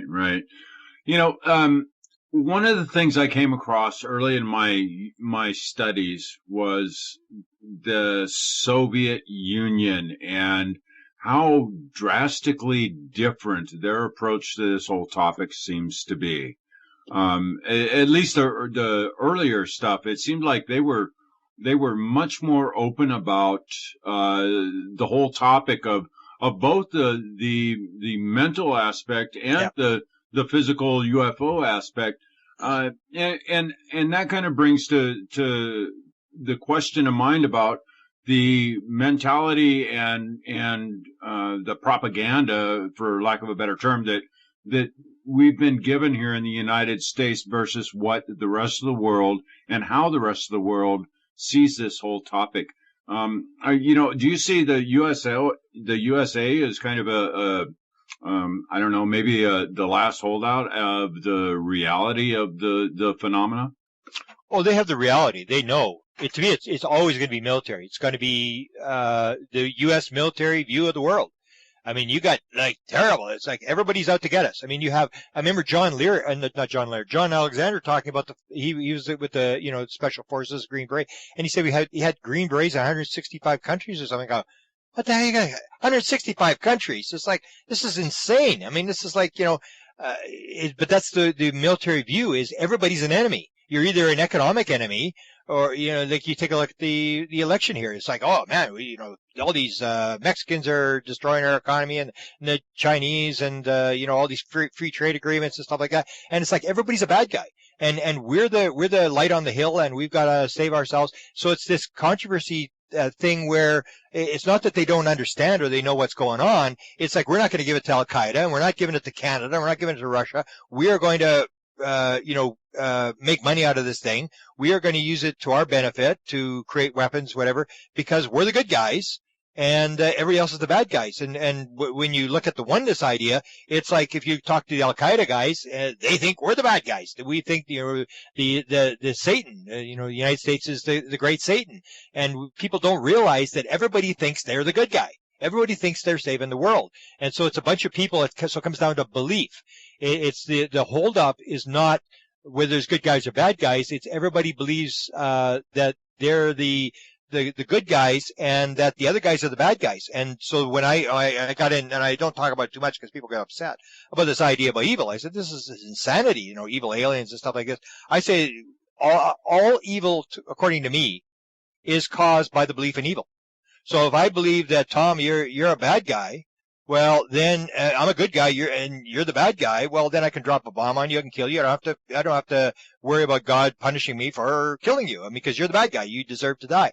And that's why we dropped an atomic bomb, 2 atomic bombs on Japan and killed, melted 100,000 people in the sidewalk, innocent civilians and stuff, because we believed they were the bad guys. And then I said, well, what happened to Japan? Did the evil evaporate? I mean, suddenly we're good guys now. They're trading. North Vietnam, it goes through these periods where they're bad guys and we invade the country and we kill a bunch of people, and then suddenly we're trading with them. Now they're the good guys. And so it's this separation. It always comes down to this oneness thing, this separation. And so the military knows. They absolutely know. They may not know the intricacies of it, but they know that this thing's for real. Same as the Russians realize it's for real, but the Russians think we're the bad guys. They think we're like Looney Tune guys. We're invading a different country every year, and of course they're not going to hand over to us any secrets because they know that the Americans are going to develop weapons with it. So it's that separation thing, believing in separation, which causes the secrecy. That you got to keep it secret because everything's going to go bad if you release the thing. And it might be nice to know that there's oneness in the universe, but there's still evil here on the universe. And Al Qaeda will get it, and they're not going to try to make free energy and stuff and save the world with the technology. They're going to use it to kill Americans, and that's what the American military will believe, and that's what the president will believe, and that's why it's kept secret. Yeah. So do you see? Do you personally feel that anytime soon that any of these major secrets are going to be? Well, there is going to be a move, and I don't know if you followed I've got it more on Facebook. I've posted this stuff. Presidential UFO is my one Facebook site where I post a lot of this stuff. And that is Hillary has come forward now, and she made this statement in December talking to Damon Steer in a news reporter in New Hampshire when she was running there, and said that she was going, if she became president, she was going to release the UFO stuff, and she was going to go and figure out what's going on in Area 51. Now, her husband was the guy who said, he didn't know what's going on. There's, the deep cabal, and they're running the show, and I'm, just a puppet here. And he said, there's a government inside the government, and I don't control it. So but the thing is that Hillary, as I said, like politicians, it's the last thing she wants to do. It's John Podesta. And this is, I always say to people, because every time I post something about this, everybody goes, oh, Hillary this, and Hillary, they start going on this third level conversation. First level conversation is ideas. Second level conversation is things. Third level conversation, lowest level conversation is, gossip of people who aren't in the room. And so as soon as I post the Hillary stuff, everybody goes about, what Hillary did and Bill did, and it's like all this gossip stuff. And I say, well, I really don't care. I mean, she says she's going to release it, but the key is that I say, watch the puppet master, don't watch the puppet.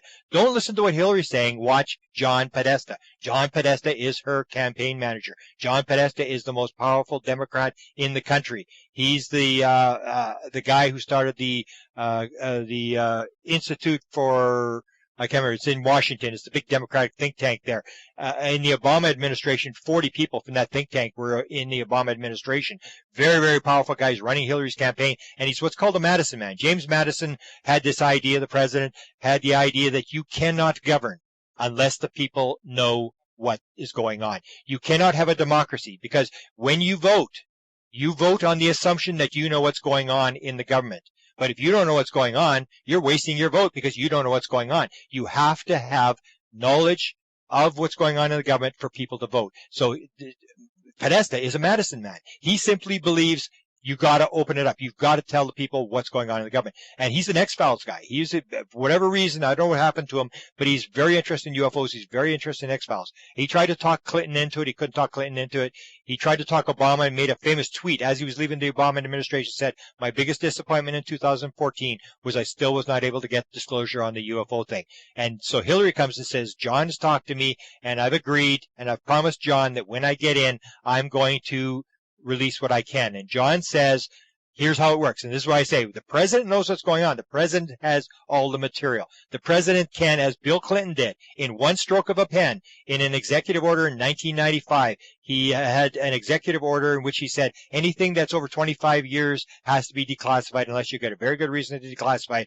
1 billion pages of documents were declassified by that executive order. The president runs the secrecy. So the president will sit down, and what Podesta is saying, Hillary, I've convinced her. He says, I've talked her into it. I've convinced her. She will sit down and she will get the files, and she will look at the files, and she will determine, based on national security, what she can release. We have to open this thing up.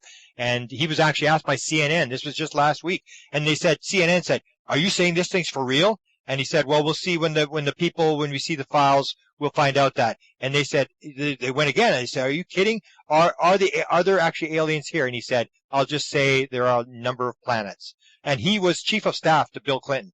And so if Bill Clinton had got a briefing on UFOs or anything else, it goes to the chief of staff. He saw the presidential daily briefing, the top secret briefing that the president gets. He saw it the whole time he was executive. He knows what's going on in the government, and he knows this stuff is being withheld. And he's saying you cannot govern unless the people know what's going on. So it doesn't matter to him what happens.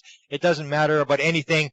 He's a Madison guy. This is how you run the government. And he even went after Obama about the drones. He was working for Obama, and he actually put an article in the Washington Post that said Obama should release all the material on the drones in the Middle East. We've killed 4 Americans with these drones, and the people need to have the information. So he doesn't really care about UFOs or anything. It's just we need this information.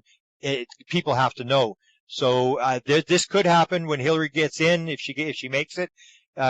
John said he's convinced her to do it, and we'll see what happens. There's this movement. In fact, tomorrow night is the Democratic debate, and these questions, John Podesta did this interview last week where they asked him, are you kidding? Is this for real? Are the aliens actually here? So CNN is running that debate tomorrow night, and we're anticipating they may bring up this UFO question and ask Hillary Clinton. So it'll be interesting to watch. It's kind of she may go down with the story if she releases too much, but Podesta calls it information versus unthinking secrecy. So you take the unthinking secrecy and you take that away and you release as much as you can. He says, I realize there's national security implications that you can't release, but you have to release everything else. Right.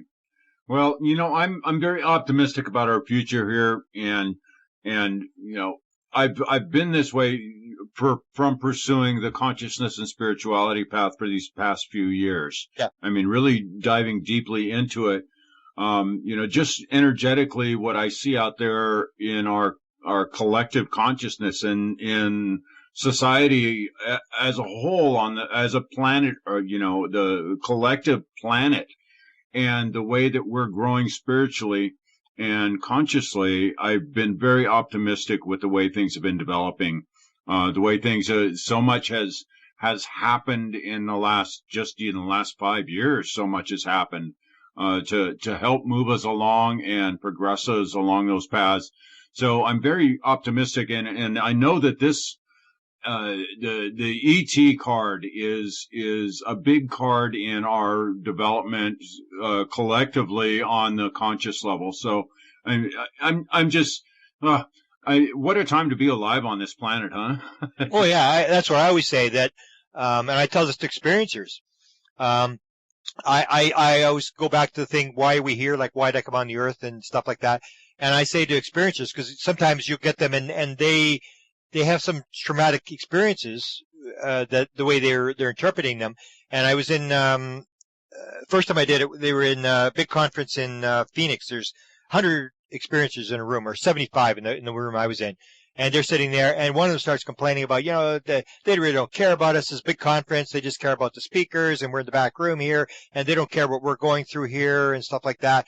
And so I put up my hand and said, can I speak? I said, I'm one of the speakers. I've spoken at this conference twice. I'm in the back room here with you people. Because I said, if you realize what's going on, you realize the importance of this subject, you got to realize you are in the Super Bowl. You may be the water boy, you may be the quarterback, you may be just watching. watching the game, but you're in the right thing. You could have been born an untouchable in the streets of Calcutta and spend your days in a junkyard looking for something valuable enough to sell for food for tomorrow. You didn't. You got to play this game.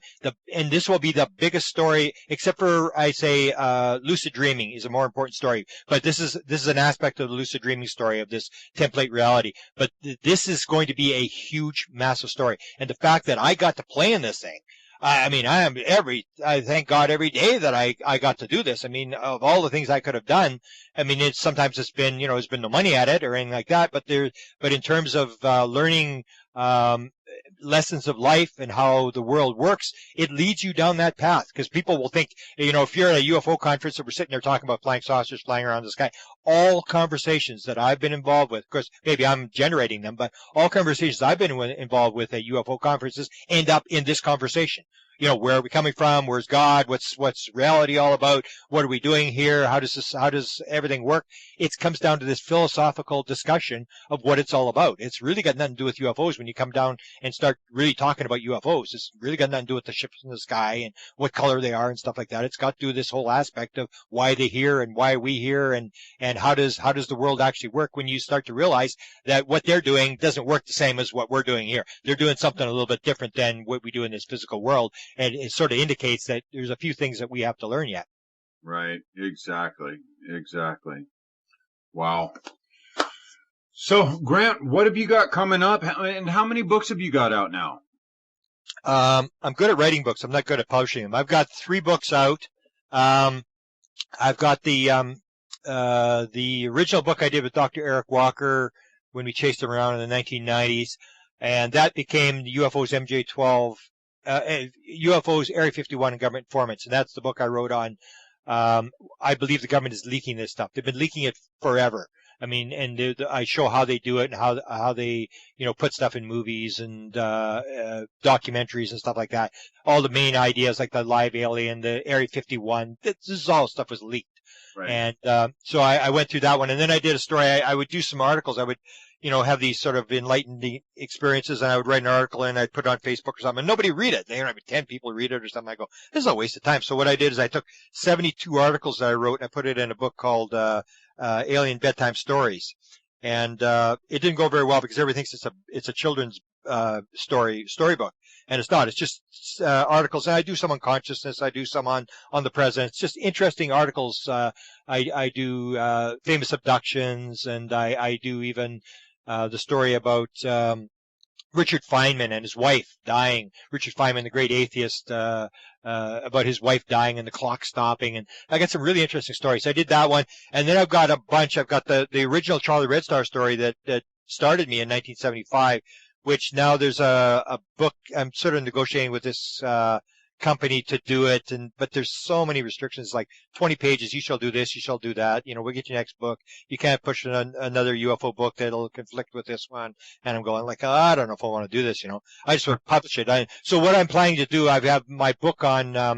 I'm doing the Clinton book, and that documents the whole Clinton story, because the Clintons were really into this thing.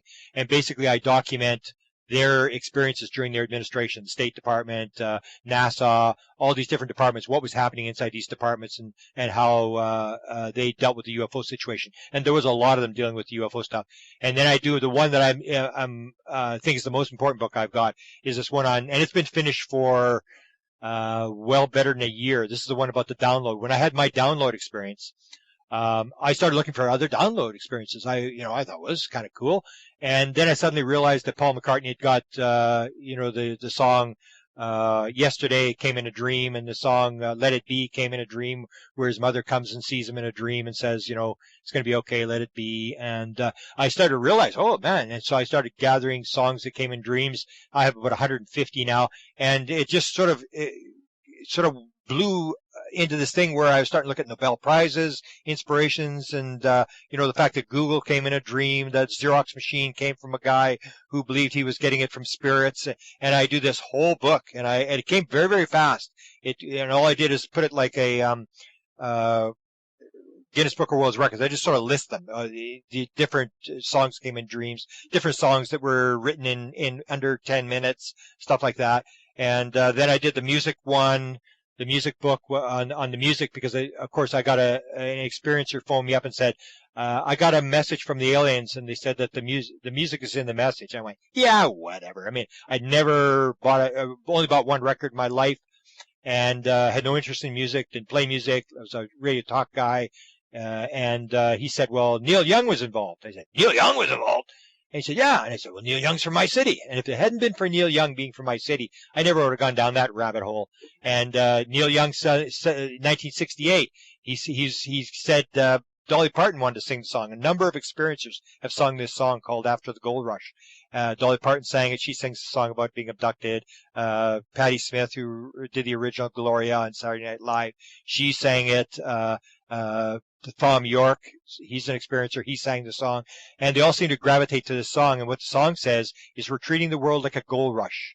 And when the gold is gone, it's going to become a ghost town. And the silver seeds, the flying saucers, will come and take the chosen ones. And that's what we call experiencers now, the chosen ones. The chosen ones to another planet. And when I saw that, I went, wow. And, of course, Dolly Parton asked Neil Young, she said, well, what does that song mean? What's the meaning? He said, I have no idea. I was totally stoned when I wrote it. He said, I have no idea what it meant. But it has this, it's the experiencer message. If you hear that's the main message that the experiencers are talking about. Oneness, and then this environmental message that we are absolutely doing a number on the universe, on the earth. And that we've got to realize that everything's connected in the, that you can't just dump stuff in the river. Everything's connected. Everything's one. And that if you don't realize this oneness of the Gaia, you're going to destroy the world. And that's sort of the message. So I got into this rabbit hole of all the guys that have been abducted and all the lyrics in the songs. And it's just bizarre when you start looking at the lyrics in these songs. That you get a song that somebody sang about UFOs, and you go, I wonder if that guy was abducted, and then you go and look, and sure enough, he's you find that he's talked about seeing UFOs and seeing aliens as a kid, and some of the major musicians. So that book, and I have a bunch of books, but nothing's getting published. Who knows what's going to happen? They're all sort of finished, but it's another thing to get them published. Well, you've got quite a presence out there on the internet, and for all you guys out there listening, I will definitely urge you to go over to presidentialufo.com, and boy, you can spend an awful lot of time there. He's got just a ton of material and links, and any document you can think of wanting to look at, he's got links to, or right there on his site, and it's just an amazing resource for digging into the UFO aspect of who and what we are here. So definitely go over there and check out Grant's website. And so you are not on the circuit right now. Have you got any conferences lined up, or? I just have one in Brantford, Ontario in June, and then I probably won't do. Health's not so good anymore, so I probably won't, because when I come into States, I have to pay huge insurance to come into States. So I probably won't lecture next year. I get a lot of offers to lecture, but I do a lot of Skype stuff, conference type stuff on Skype. And if people go to YouTube, there's a lot of my stuff, lectures on YouTube there. So I'm not doing that many lectures, but I still do a lot of interviews like what we're doing tonight. And I'll be finishing off. The last lecture I'll be giving for a while and that's the one I'm giving on the spiritual implications of the UFO phenomena, which may not go down too well, but it is the truth. People got to know this, because there's still this hardcore UFO element that says, no, it's just physical. It's just, there's nothing to this. That's all crazy stuff, and it's not. It is where the answer is. If they're truth seekers, they will evolve beyond that. Trust me. Yeah, everybody's at that point. I don't blame people, because at one point I was there as well. I was running around chasing documents and believed it was all that kind of stuff. And everybody has their growing experience. That's why I say it really doesn't matter, even if we destroy the world. I mean, we're all going, we'll come around the next round and go back and do it again and learn whatever lessons we got to learn. So everything is just an experience to us. Whatever's happening around us is experience, and it's how we deal. Or it's almost like it's not how you. It's not the cards that are dealt to you, it's how you play your cards. Exactly.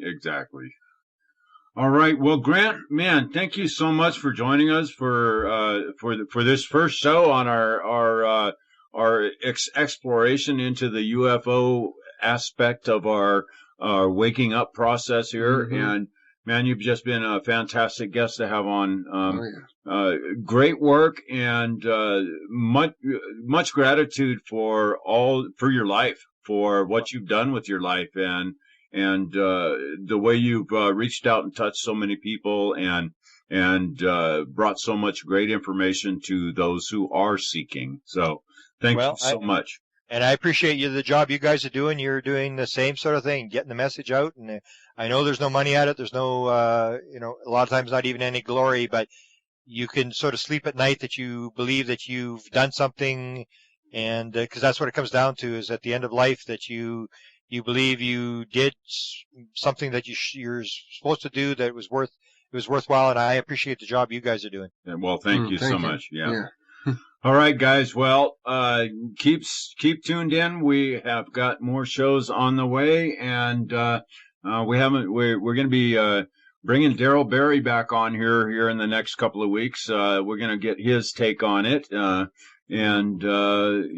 good stuff coming. So pop on over to presidentialufos.com and check out Grant's stuff, and we will see you guys next week or the week after, or we're not really keeping that rigid schedule anymore. So we'll see you guys on the next show.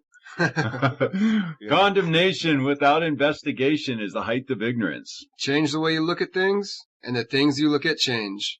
Namaste, my friends. Namaste.